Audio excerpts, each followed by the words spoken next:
دوستوں، رسول اللہ صلی اللہ علیہ وسلم کی بیوی حضرت عائشہ رضی اللہ عنہا جب کوئی ایسی باتیں سنتیں جس کو سمجھ نہ پاتیں تو دوبارہ اس کو معلوم کرتیں تاکہ سمجھ لیں۔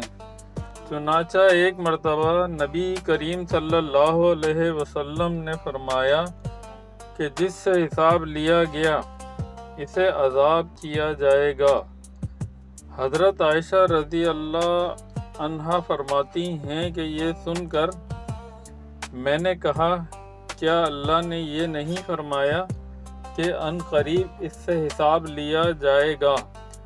رسول اللہ صلی اللہ علیہ وسلم نے فرمایا کہ یہ صرف اللہ کے دربار میں پیشی کا ذکر ہے، لیکن جس کے حساب میں جانچ پڑتال کی گئی سمجھو وہ غارت ہو گیا۔ دوستوں، پوسٹ پسند آئی ہو تو لائک، شیئر اور سبسکرائب ضرور کیجیے گا۔ جزاک اللہ۔